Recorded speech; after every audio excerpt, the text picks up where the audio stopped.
Chapter 1. Christopher Andrews looked at the clock on the classroom wall anxiously. It was Friday afternoon, and it was 10 minutes to 3. 10 minutes until spring holidays begin, he whispered to his best friend, Michael Young. Michael's desk was in front of Christopher's. Mr. Edwards, their teacher, heard Christopher's voice.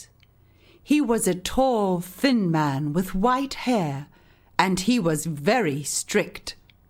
He looked angrily at the boys. "Be quiet," he said, as he began to give the students their end-of-term reports. The reports were in white envelopes, and the students had to take them home to their parents. "You have done well this term," Mr. Edwards told Michael. "Keep up the good work." Mr. Edwards didn't smile when he gave Christopher his report. Instead, he gave him a stern look. "You can do better than this," he told Christopher. "You must work harder next term." The bell rang, and all the students picked up their bags and left the room. Christopher and Michael went outside together. Their bicycles were parked under a big tree beside the front steps of the school. "What's the matter?" Michael asked Christopher. "You look upset." Christopher unlocked his bicycle chain. I am upset, he said. Look at my report. My parents won't be impressed. They want me to be a good student like you, but I just can't do it. School is so boring. Michael couldn't understand his friend's attitude. "I like school," said Michael. "Besides, I need to work hard. I want to become an engineer like my dad." Christopher frowned. My dad is the manager of a shoe factory. That's not very inspiring or interesting, he said. Michael got on his bicycle. "Do you want to play basketball this evening?" he asked. No thanks, Christopher said. Maybe tomorrow. I'll call you. The boys said goodbye, and Christopher rode home. His parents were still at work. He left his report on the dining room table, made himself a cheese sandwich, and went to his room. At 5:30, Mr. and Mrs. Andrews came home. Mr. Andrews was not very tall. He had black hair and brown eyes. He wore glasses and had a serious manner. Christopher's mother was a chemist at Barker's Pharmacy. She was a pretty woman with curly brown hair and green eyes, and Christopher looked a lot like her. She usually laughed a lot, but she didn't laugh when she read Christopher's report. Mr. Andrews read the report too. Then he took off his glasses and put them on the table.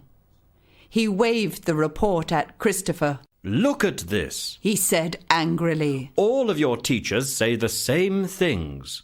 You are intelligent, but you don't try hard enough. What's wrong with you, Christopher?" Christopher looked at his shoes. I don't know. I just don't like school very much. The lessons are boring. Mrs. Andrews sat down at the dining room table. She looked worried. This is an important time, Christopher. You're almost 15. Soon you'll have to decide what you want to do with your life. What are you interested in? I don't know, said Christopher, and shrugged his shoulders. Mr. Andrews picked up his glasses and put them on again. He spoke slowly and sternly. "I want you to think seriously during these holidays, and I want you to try much harder next term. If I don't see an improvement in your next report, I won't take you camping this summer." Christopher felt miserable. He loved camping, and he looked forward to it every year. His father was really angry.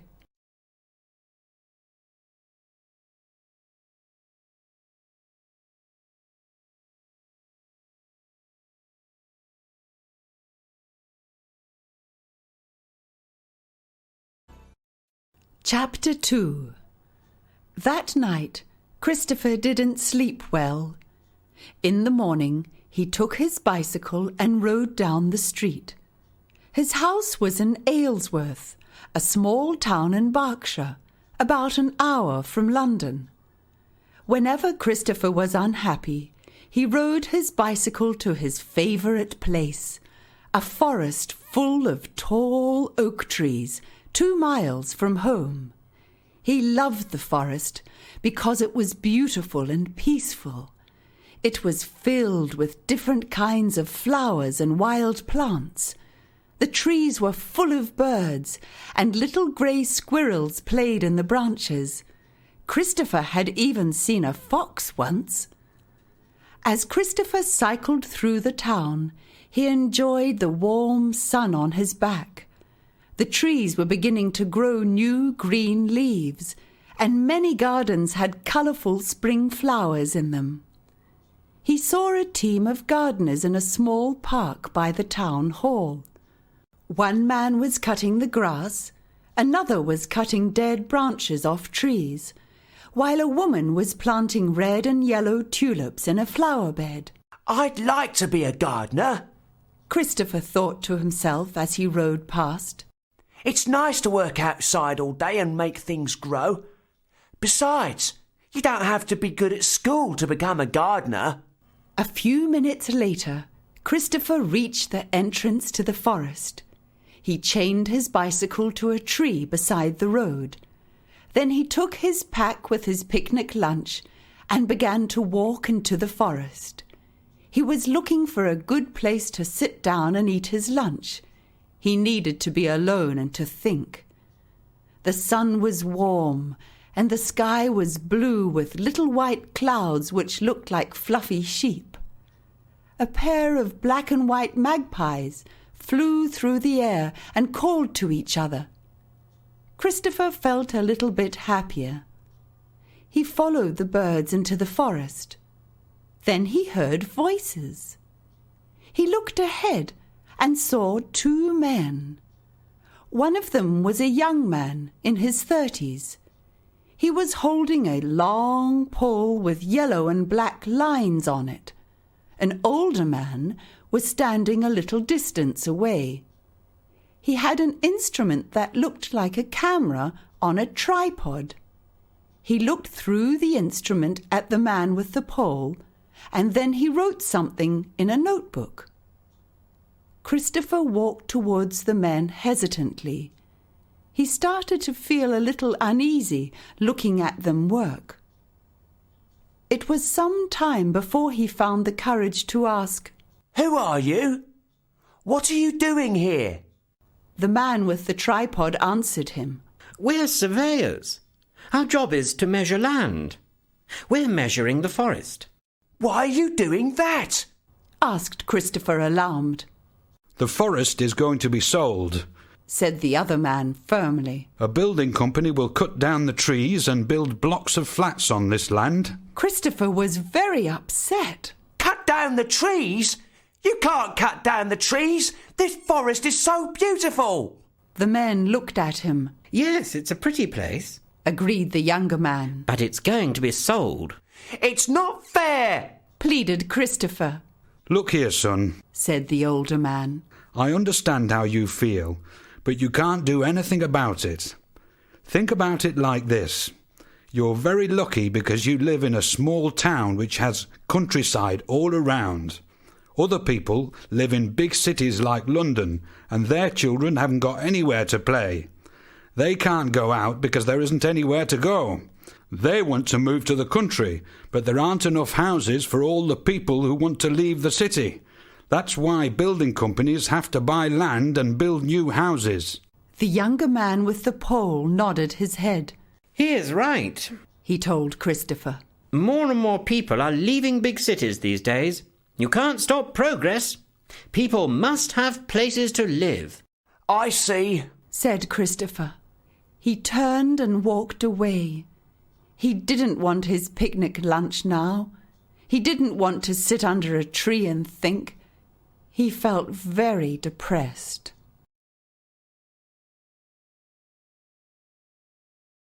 Chapter 3. Christopher rode his bicycle home again. The day was still beautiful, but he didn't notice. He was too angry and upset. He forgot to eat lunch, and he wasn't hungry for dinner either. What's wrong? Asked Mrs. Andrews. You usually like sausages and mashed potatoes, but you haven't eaten 2 bites. She added. Aren't you feeling well? Asked his father. I'm depressed, Confessed Christopher. He told his parents about the surveyors in the forest. They're going to cut down all the trees. That's terrible, Cried Mrs. Andrews. Lots of people love Aylesworth Forest. They like to go for walks and have picnics there. It's a good place to pick mushrooms and to watch birds. It's very sad. Agreed Mr. Andrews. You can't stop it from happening, though. The next morning, Christopher went to Michael's house. Michael was happy to see his friend. He was practicing throws with his basketball. Do you want to play? He asked Christopher. Christopher shook his head. Not today. He said in a flat tone. Can we talk? Michael stopped what he was doing and sat down on the grass. What's the matter? He asked. You look really upset. Christopher sat down next to his friend. He told Michael about the surveyors in the forest. I want to do something to save the trees, but I can't think of anything. I feel so useless. Have you got any ideas? He asked. Michael thought about it for a few minutes. The trouble is, He said, we're just kids. Nobody listens to us. Besides, I can understand the problem. There aren't enough houses for people who want to leave the big cities. They have to live somewhere.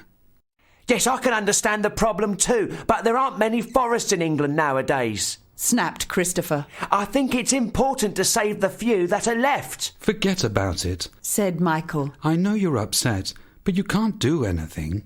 However, Christopher couldn't forget about the forest. He talked to his neighbour, Mr. Wilson. Mr. Wilson was the secretary of the Aylesworth Historical Society, That forest is more than 700 years old. said Mr. Wilson. This whole area was forest in the Middle Ages, but it was all cut down for farming and houses. That evening, Christopher was watching television. At 6 o'clock, he changed the channel. On BBC Channel 1, there was a programme called Brian Hunt's News for Children. Christopher was curious, so he decided to watch it. A friendly-looking man with blue eyes and grey hair introduced the programme. Hello, He said, I'm Brian Hunt. Today we are going to talk about stray cats and dogs. Although most English people take very good care of their pets, there are some who do not. Also, many animals get lost every year. These stray animals are a big problem. Tonight, I want you to meet Jenny Boone, who will tell us about this problem and what she is doing about it. The television showed a pretty teenage girl with black hair. She was sitting next to Mr. Hunt. He asked her questions, and she told him about her work with stray cats and dogs. I feel very sorry for animals that are lost and hungry, said Jenny. That's why I started a home for stray animals. At the moment, I'm keeping a lot of animals in the back garden, but our neighbours have started to complain about the noise. I need some help. I need to find someone who can help me take care of these animals because I can't manage on my own anymore. At the end of the programme, Mr. Hunt spoke to the audience again. If you can help Jenny, or if you have some news that you want to share, write to me at this station. Thank you for watching. The programme finished, and an address appeared on the television screen. Christopher found a pen, but he couldn't find any paper, so he wrote it on the back of his hand. The programme had given him an idea.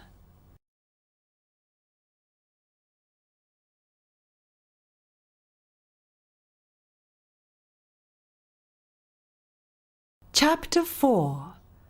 The next morning, Christopher wrote the following letter to Mr. Hunt at BBC Channel 1.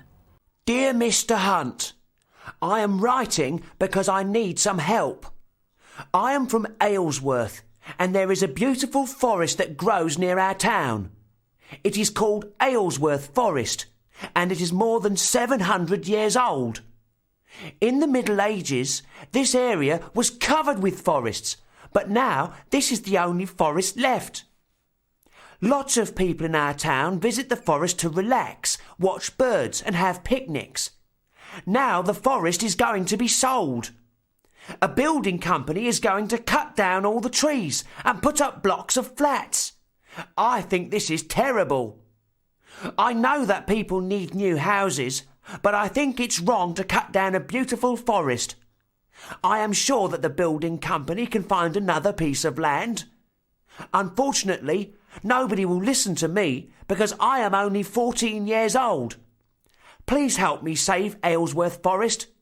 Yours sincerely, Christopher Andrews. When he finished the letter, Christopher rode his bicycle to Michael's house. Michael was with another friend from school, Brenda Waters. Brenda was Christopher's friend too. Christopher told his friends about the television program. Then he showed them the letter to Mr. Hunt. What do you think? He asked. Brenda and Michael read the letter carefully. It's a good letter, said Brenda. I watch Brian Hunt's News for Children sometimes, and I think Mr. Hunt is a nice man. Maybe he will help you. Michael wasn't so sure. It's only a children's programme, he said. Saving a forest is much harder than saving a stray cat or dog. Building houses is big business. This building company has lots of money if it can buy a whole forest. Christopher looked disappointed. I'm going to send my letter, he said. Maybe it won't do any good, but I have to try. Good luck, said Brenda. Yeah, good luck, said Michael. But don't be too disappointed if Mr. Hunt doesn't answer. That afternoon, Christopher went back to the forest. He walked around until he found the two surveyors. Today, they were working in another part of the forest. The younger man was holding his black and yellow pole, and the older man was looking at it through his instrument. Hello, said Christopher. Oh, hello, replied the older man. Back again, are you? I need to ask you something, said Christopher. Who owns this forest? The older man wrote some numbers in his notebook. At the moment, the town of Aylesworth owns this land, he said. Who is going to buy the forest? Asked Christopher. The Berkshire Building Company, said the man. After we finish our work here, that is. When will you finish your work? Asked Christopher nervously. In less than a week, said the younger man. 2 weeks later, some foresters will come to cut the trees down. Then bulldozers will prepare the land for building. Christopher was very surprised. That's so fast, he said. The building company is in a hurry, said the younger man. They want to build the flats this summer. Christopher thanked the men and went away. He was very upset. He didn't have much time to save the forest. In 3 weeks, people will cut down the trees, he said to himself. Is there enough time to stop them?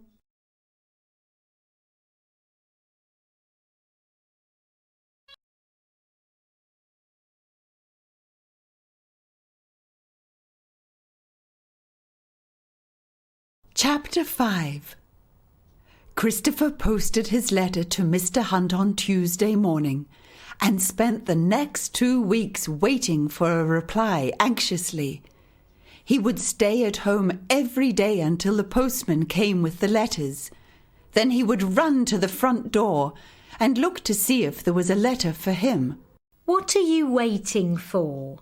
Asked Mrs. Andrews suspiciously one day. Who are you expecting a letter from? Nobody, Christopher said. He didn't want to tell his parents about writing to Mr. Hunt. His father might say, Why is the forest more important than your schoolwork? The rest of the time, Christopher tried to enjoy the holidays. He played basketball and computer games with Michael and Brenda, and once they went to the cinema. However, he couldn't stop worrying about his letter to Mr. Hunt. Maybe it wasn't a good letter, he thought. Maybe Mr. Hunt isn't interested in forests. On Monday, school started again. I hope you had a good holiday, said Mr. Edwards to the students. I want you all to work very hard this term. It was difficult for Christopher to think about lessons. In 1 more week, they will cut down the forest, he said to himself. In 1 more week, it will be too late to save the forest. He went to the library after school that day and borrowed some books on forests. His parents were pleased to see that Christopher was finally taking an interest in something. That night, he watched Brian Hunt's News for Children again. This week's programme was about children who run away from home. Please write to me, said Christopher to Mr. Hunt's picture on the television set. Please help me. He felt very depressed. The next day, when Christopher came home from school, he found a letter on the hall floor. It was from Mr. Hunt. The letter said, Dear Christopher, thank you for writing to me. I think it is very important to save Aylesworth Forest, and I would like you to be on my programme next Monday. Please tell your parents to telephone me. I will arrange everything with them. Yours sincerely, Brian Hunt.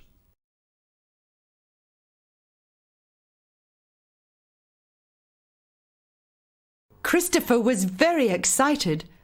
When his parents came home from work, he showed them the letter from Mr. Hunt. This is wonderful, said Mrs. Andrews. Well done, Christopher. I hope you can save Aylesworth Forest, said Mr. Andrews. But I also want you to work hard in school. If we let you go on television, will you promise to study hard this term? I promise, said Christopher. I'm going to buy you some new clothes, said Mrs. Andrews. I want you to look good on television. Be sure to speak slowly and clearly, said his father. Look at the camera when you're talking. Don't be nervous. And don't bite your fingernails. This is so exciting. Mr. Andrews was proud of his son. Early the next morning, Mrs. Andrews telephoned Brian Hunt and made plans for the trip to London. Then she took Christopher to school. You're late, Mr. Edwards told Christopher. I'm sorry, Christopher said. I had to stay home while my mother telephoned Mr. Brian Hunt. I'm going to be on television next Monday. Hooray! Shouted Michael and Brenda. He wrote to you, added Michael quickly. What are you talking about? Asked Mr. Edwards. Christopher told Mr. Edwards and the class about Aylesworth Forest. I want to save the forest, he said. I wrote to Mr. Hunt on BBC Channel 1 and he asked me to appear on his programme. I am going to ask everyone who is watching the show to help. That's an excellent idea, said Mr. Edwards. I love the forest too. I will watch the programme on Monday night. All the students promised to watch it too and wished Christopher good luck. Before Christopher went to bed that evening, he read the books that he had borrowed and he noted down all the important things he wanted to say on a piece of paper. He really wanted to make a good impression on the audience.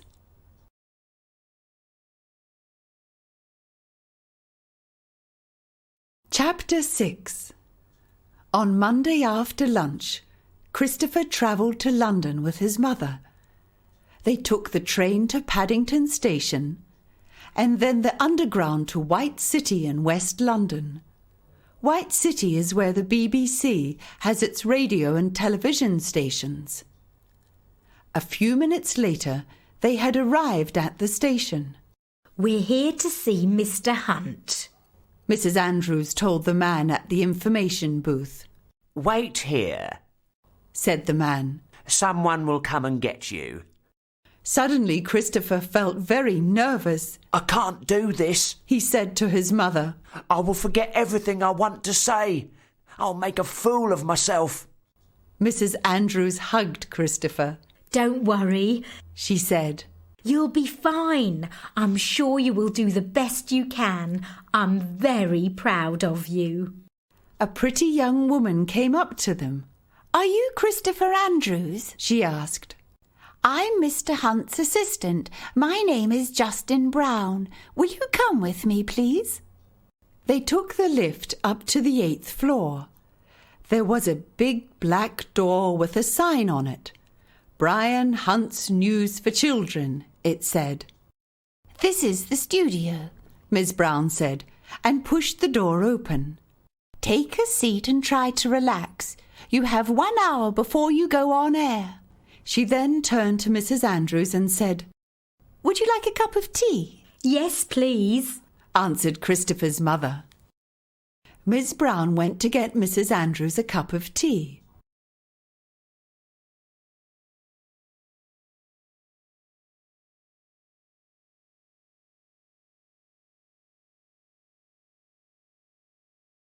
Christopher's mother. Miss Brown went to get Mrs. Andrews a cup of tea. When she came back, Mr. Hunt was with her. He smiled at Christopher and shook hands with Mrs. Andrews. Don't worry, Christopher, said Mr. Hunt. Everyone is nervous in the beginning. Just remember one thing. I'm here to help you. Pretend you are talking to me alone, and don't worry about the audience. Try to relax. Now come with me, said Miss Brown. It's time for your makeup. Makeup? Christopher was very surprised. I'm not a girl. Everyone wears makeup in front of the cameras, Miss Brown explained. The bright lights make your face look very pale and shiny. A short man with a funny face was the makeup artist. He told Christopher some jokes while he put on Christopher's makeup and combed his hair. He made Christopher feel very relaxed. Finally, it was time to go on air. Christopher sat beside Mr. Hunt on a blue sofa in front of the cameras. He could see his mother in the audience. She waved at him. Then the bright lights came on, and he couldn't see her any more. Mr. Hunt began speaking. A long time ago, He said, Britain was covered with great forests. This country used to be more than 70% forest. Then people began cutting down the trees. They cut them down to make room for towns, and to use wood to build the houses with.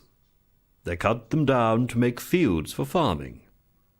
Now this country is only 8% forest, but some people want to cut down more trees.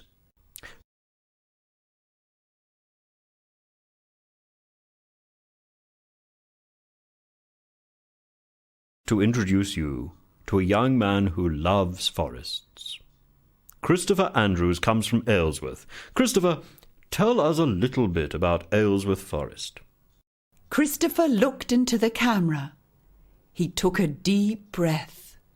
He was a little nervous, but he was also very angry with the people who wanted to cut down his forest. In 3 days, He said, the men will begin to cut down Aylesworth Forest so that they can build blocks of flats. It is a beautiful old forest full of oak trees, birds and small animals. Where will all the birds and animals go? Lots of people from Aylesworth go to the forest to relax and enjoy nature. In just 3 more days, they won't be able to go there anymore. Why are you here tonight? Mr. Hunt asked Christopher. Christopher looked straight into the camera. Aylesworth Forest needs help, He said. Someone must save it. It is wrong to cut it down. When the program was over, everyone congratulated Christopher. You did very well. Mr. Hunt told him. I'm very proud of you, Smiled Mrs. Andrews. Buy all the newspapers tomorrow morning. Mr. Hunt said. Sometimes reporters watch this programme. Maybe one of them saw you. Maybe they will write an article about you. Christopher shook hands with Mr. Hunt. Thank you for all your help, he said.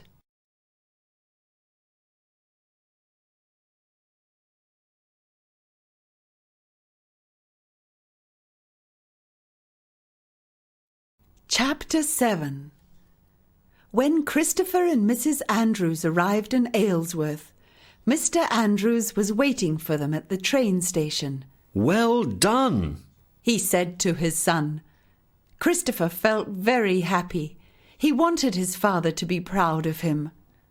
That night, Christopher couldn't sleep. Early the next morning, he went to the corner store and bought all the newspapers. His mother made breakfast while he and his father were reading them. Look here, Mr. Andrews said excitedly. He waved a copy of the London Times in the air. Look on page 4. There was an article about Christopher and Aylesworth Forest. The headline said, "Teenager fights to save historic forest." Christopher took the article to show his class at school. When he arrived, everyone stood up and clapped. Even Mr. Edwards clapped. I saw you on television last night, said the teacher. Good work. Keep it up. Here's a book I thought you might like to read. Christopher took the book called Changing Landscapes, Unplanned Deserts, and promised to read it when he could find some time. You were fantastic, Michael whispered when Christopher sat down at his desk. Brenda waved and smiled at Christopher from across the room. After school, they went to Christopher's house. Christopher felt very tired after all the excitement. What will happen now? asked Brenda. I don't know, said Christopher. Can the London Times save Aylesworth Forest? I'm not sure. Don't get your hopes up, Michael said. A newspaper tells people what is happening, but if the town of Aylesworth wants to sell the forest to a building company, London Times can't do anything about it. Still, you tried. You did your best, and that's the most important thing. It isn't enough, Christopher said. I don't care about myself. I care about the forest. Just then, the telephone rang, and Christopher answered it. Hello? said Christopher. Hello? said a woman's voice. May I speak to Christopher Andrews? I'm Christopher Andrews, he said. I'm Barbara Within, said the woman. I'm the Regional Director of Friends of the Earth. We read the story about you in the newspaper today, and we want to help you save Aylesworth Forest. Suddenly, Christopher didn't feel tired any more. Do you mean that? he said excitedly. Yes, of course I mean it, said the woman. Can you come by my office tomorrow after school? We need your help. Of course I'll come, said Christopher. Where's your office? I'll be there at 4 o'clock. When he hung up, Michael and Brenda were looking at him. What was that about? Michael asked. Good news! Friends of the Earth want to help save the forest. Christopher shouted. That's great, Michael said. I want to help too if I can. Me too, Brenda said. I can't wait until tomorrow, Christopher said. My parents will be really excited about this.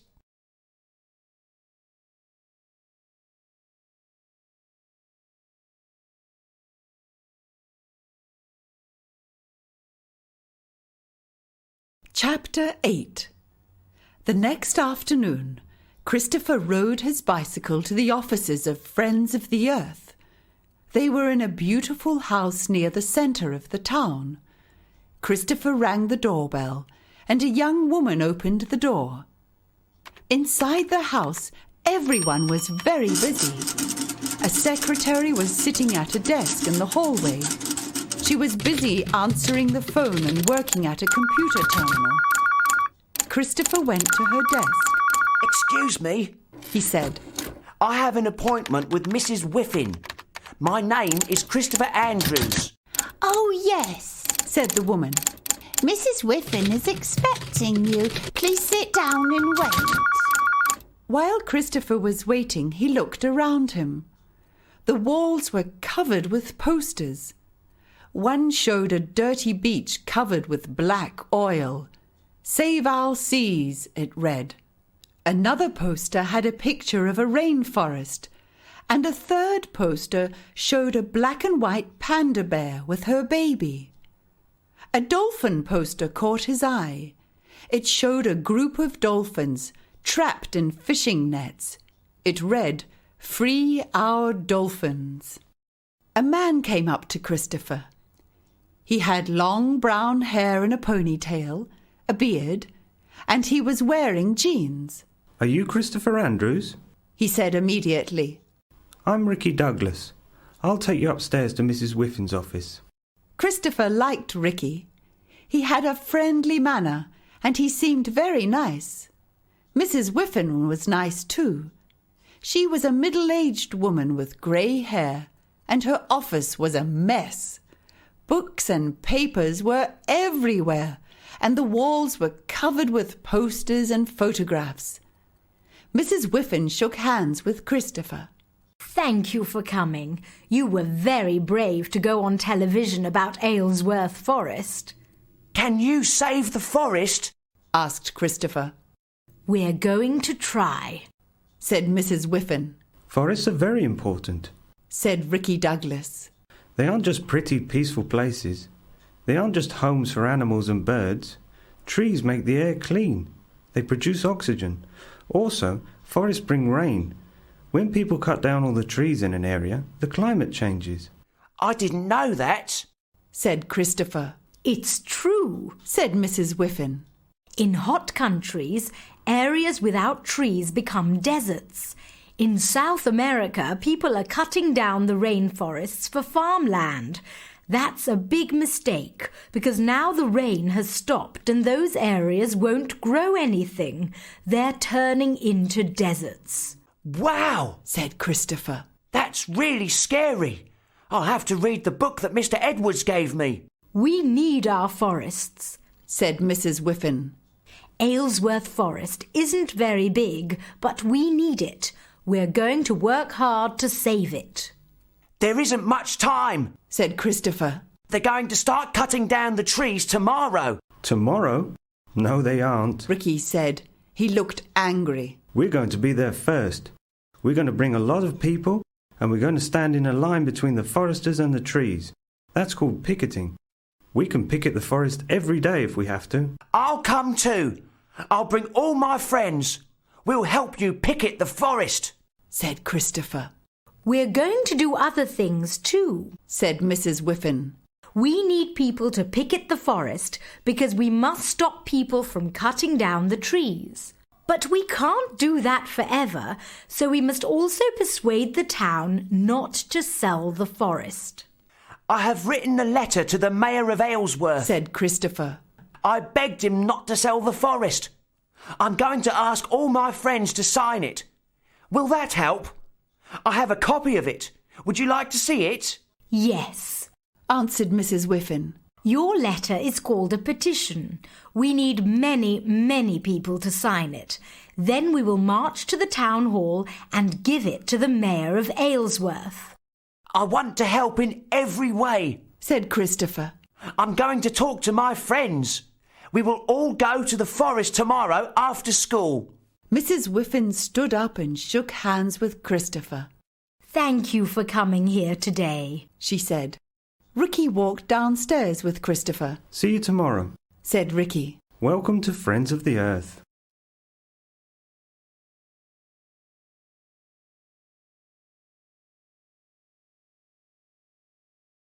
Chapter 9. In the morning, Christopher stood in front of the class. I have some news to tell you, he said. Friends of the Earth will try to save Aylesworth Forest. They need our help. They need people to picket the forest so that the men who want to cut down the trees can't get in. I have written a petition to the Mayor of Aylesworth, and I need people to sign it. Who wants to help save the forest? Christopher looked at the class. All the boys and girls raised their hands. He looked at Mr. Edwards. Mr. Edwards raised his hand too. After school today, we can go to the forest, said Christopher. I will tell the other teachers, said Mr. Edwards. and they can tell their students. Perhaps students from other classes will want to go too.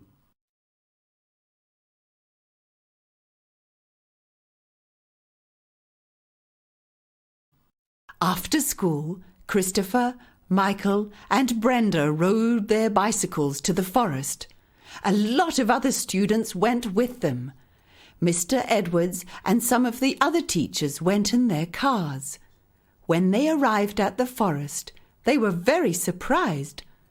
The road to the forest was blocked with bulldozers and big lorries full of equipment for cutting down the trees. At the end of the road was a long line of people. They were holding hands and blocking the road.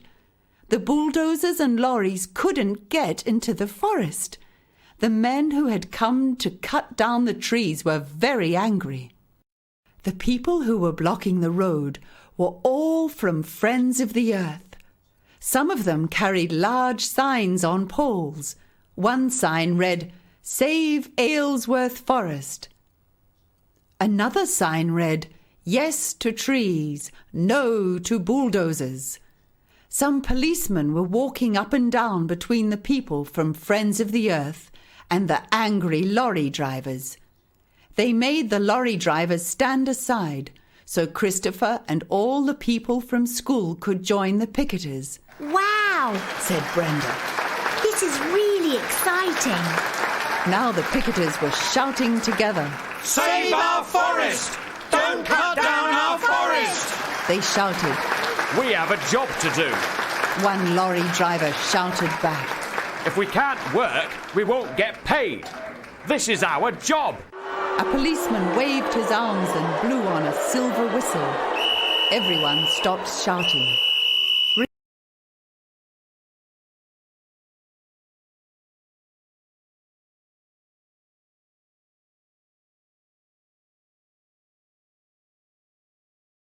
Douglas saw Christopher and his friends. Mrs. Whiffen was with him. We're going to stay here all night, said Ricky. Our people will stay here every day and every night until the mayor of Aylesworth changes his mind. He continued. And if he doesn't? Michael asked. A mayor has to do what the people in a town want, said Mrs. Whiffen. If the people of Aylesworth really want to save the forest, the mayor will agree. Ricky showed his friends a piece of paper.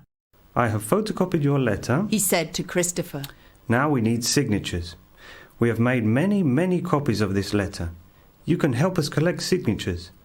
You can go all over the town and ask people to sign their names on the petition. This will show the mayor what the people want. I can do that, said Brenda. I can ask all the people in my neighbourhood. My sister will help me. We can too, said Michael. Our friends from school will help. That's great, said Mrs. Whiffen, and she smiled. Look at this, said Ricky. We also have many copies of this pamphlet. He showed them a small book with a picture of a forest on the cover.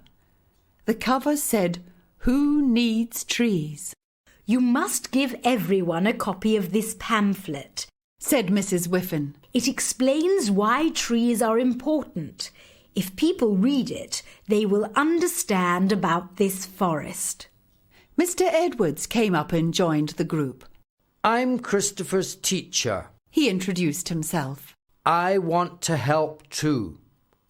I can come here every day after school and at weekends. Christopher was impressed. Mr. Edwards was a very strict teacher and sometimes Christopher was afraid of him. Now he was beginning to like Mr. Edwards very much. I must try harder in school, Christopher thought to himself. The children picketed the forest until it was time for dinner. Then they had to go. When they left, everyone took some petitions and a box of pamphlets. We will collect signatures tomorrow, Christopher told Ricky. Good luck, said Ricky.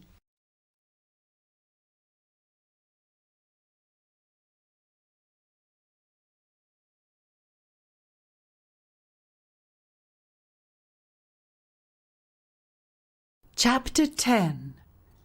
For the next week, Christopher and his friends worked very hard. Every day they collected signatures on the petition to the mayor. Brenda and her sister Annie stood in front of the supermarket every afternoon. They stopped all the people who were going into the supermarket. "Please read this letter to the mayor," they said. "If you want to save Aylesworth Forest, please sign your name here." Christopher and Michael didn't stand in one place. They rode their bicycles and went from one neighbourhood to another. They parked their bikes at the end of each road and walked from house to house. They went up one side of the street and then down the other side. They knocked on every door and rang every doorbell. It was very tiring work. They met all kinds of people. Some of the people they met were very nice. They congratulated Christopher and Michael for helping to save the forest, and they were happy to sign the petition. One woman invited the boys into her house for tea and cake.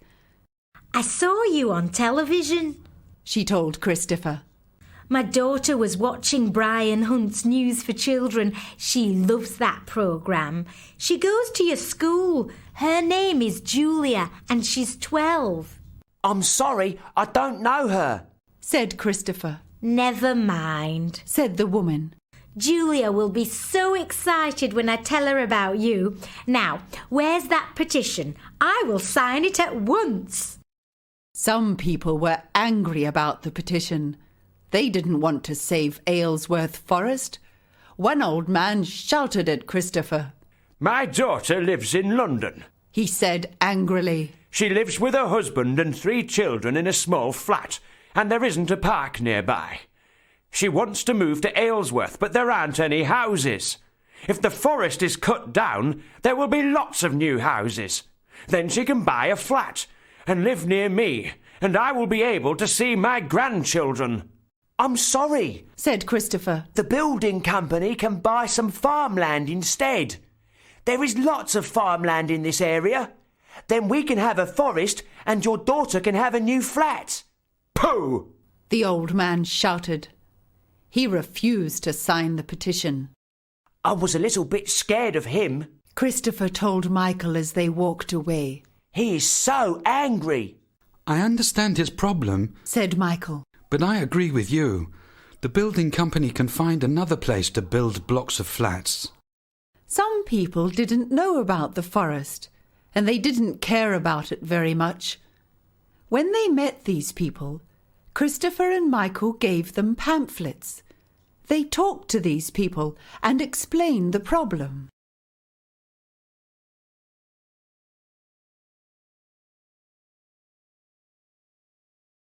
"Forests are very important," Christopher told one woman. "If we cut this forest down, the birds and animals that live there will leave or die. They need the forest. We need it too. The trees produce oxygen and help reduce air pollution. They bring the rain which farmers need to grow things. And they give us a place where we can go when we want to be close to nature." "When I was little, I went to the forest a lot," said the woman. "Now I don't go there anymore because I don't have time. Still, I think that you children need forests to play in. I will sign your petition." The children from school worked all day Saturday and Sunday. They worked on Monday, Tuesday and Wednesday afternoons. They talked to many, many people, and most of those people signed the petition to the mayor. On Thursday after school, Christopher collected all the petitions from all the students and took them to Mrs. Whiffen at Friends of the Earth. Mrs. Whiffen was very impressed. "There are thousands of signatures here," she said. More than half the people in town have signed this petition. Good work, Christopher. Christopher smiled. He was very tired from talking to so many people, but he felt very proud of himself. More and more people are coming to the forest every day, said Mrs. Whiffen. The bulldozers and foresters can't get in. Now we are ready for the next step in our campaign. What's that? asked Christopher. On Saturday morning, said Mrs. Whiffen, we will march from the forest to the town hall and give these petitions to the mayor.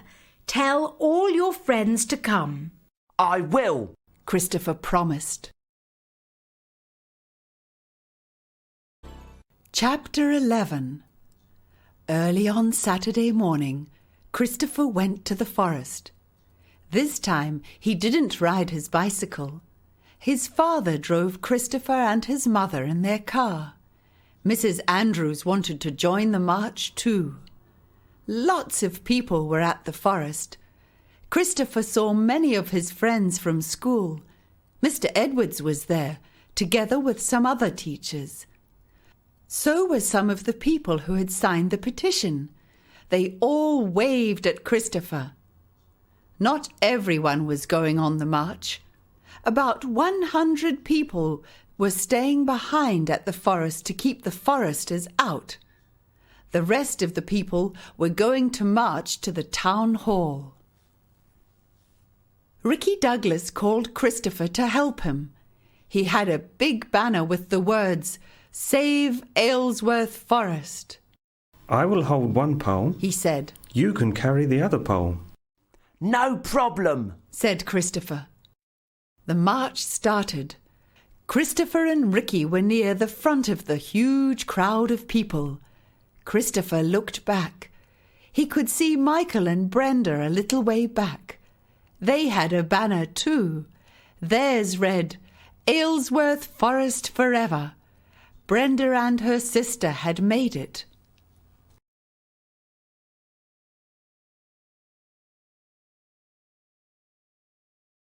The march went from the forest to the centre of town. The police stopped all the cars and cleared the streets for the marchers. A lot of people didn't want to march, but they came to watch. They stood on the footpaths as the marchers went past. On the way, Christopher talked to Ricky. Thanks for all your help.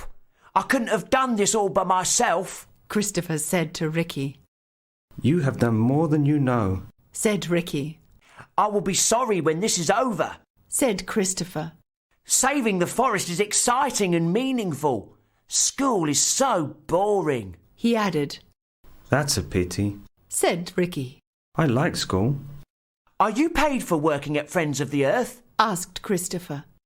Ricky shook his head. No, I'm a volunteer. I'm a member because I care about our environment. I'm a zoologist. I have a PhD in zoology from Durham University, and I studied the habits of wild animals. Right now, I am studying badgers. They are very interesting animals, but we don't know very much about them. That sounds interesting, said Christopher. Most people that I know have boring jobs. My father manages a shoe factory. Michael's father is an engineer. Brenda's father is an accountant. I don't want to be any of those things. Ricky laughed. There's nothing wrong with those professions, but I must agree, I don't either. I always liked nature, so I wanted to study it. There are many useful and interesting jobs you can do. You can study botany or forest management if you like plants. If you like animals, you can study zoology or veterinary medicine. You could become an ecologist or marine biologist. The trouble is, I just don't like school, Christopher said. Mr. Edwards says I don't try very hard. Maybe Mr. Edwards is right, said Ricky. I think you're very intelligent, but you don't know what you want. I want to save more forests, said Christopher. I want to do something that will make this world a better place. Great. You could really help if you were better educated, said Ricky. Christopher thought about that as they walked along. He respected Ricky. He wanted to be like Ricky and work for Friends of the Earth. Now they were near the town hall. Mrs. Whiffen turned around and called Christopher. He gave his pull to another boy and went to her. Mrs. Whiffen gave Christopher a big, thick envelope. "These are all the petitions to the mayor," she said. "We want you to go and give them to him. We want you to do this because you started the fight to save the forest." Christopher was very nervous. Maybe Ricky can do it, said Christopher.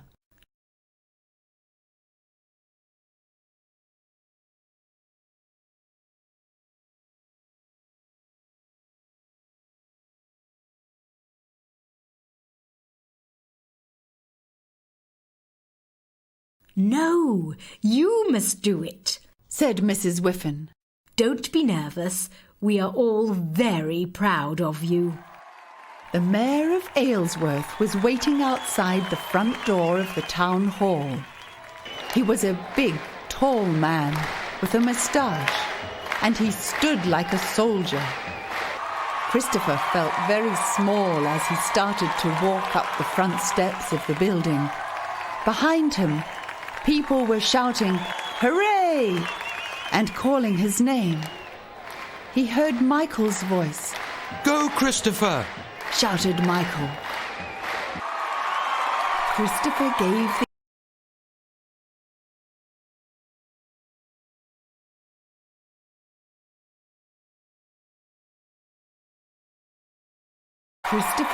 the envelope to the mayor. The people of this town don't want you to sell Aylesworth Forest, he told the mayor. Please change your plans. The mayor took the envelope and he shook hands with Christopher. A newspaper photographer ran up the stairs and took a picture. The mayor promised to think about it. The march was over.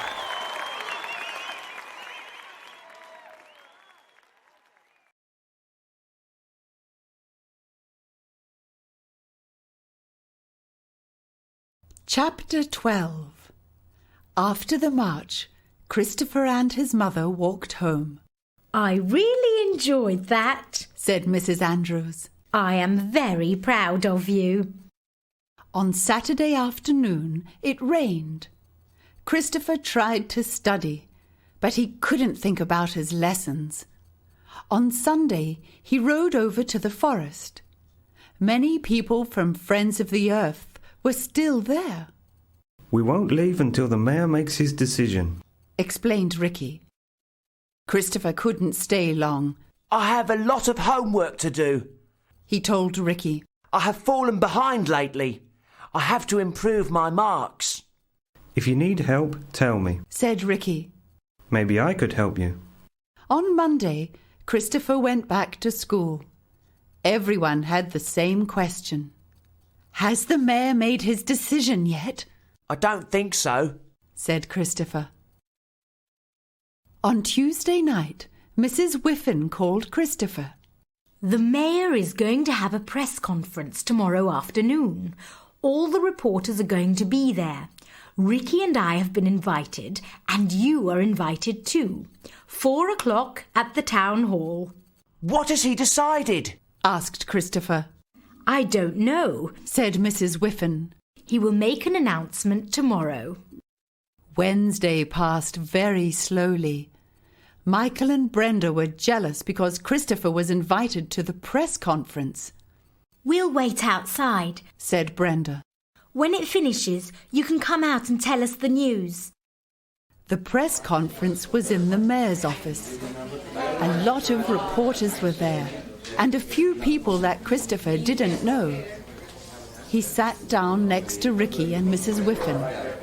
Then the mayor came in and stood behind his desk. The people of Aylesworth have asked me not to sell Aylesworth Forest, said the mayor.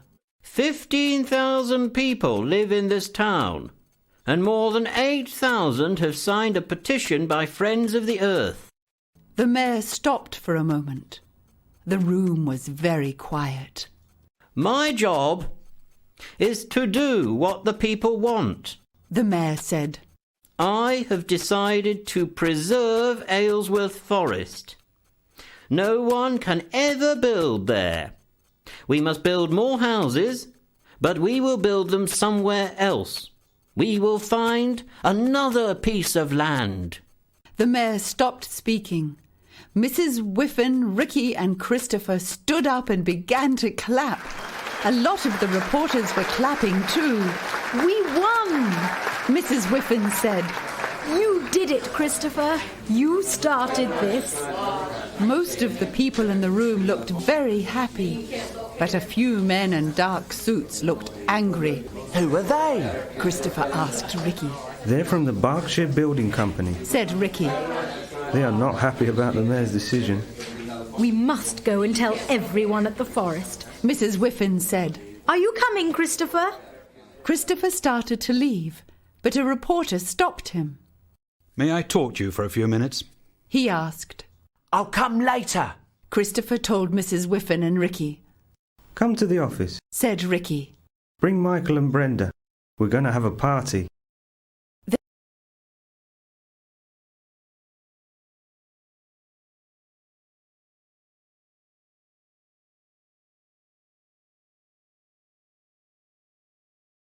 They left, and the reporter introduced himself to Christopher.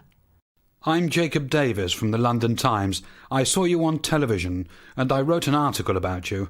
How does it feel to save a forest? It feels great, Said Christopher. I'm really happy, and I want to thank you for helping me. I especially want to thank Friends of the Earth. They are wonderful people. What are your plans for the future? Asked the reporter. What do you want to do?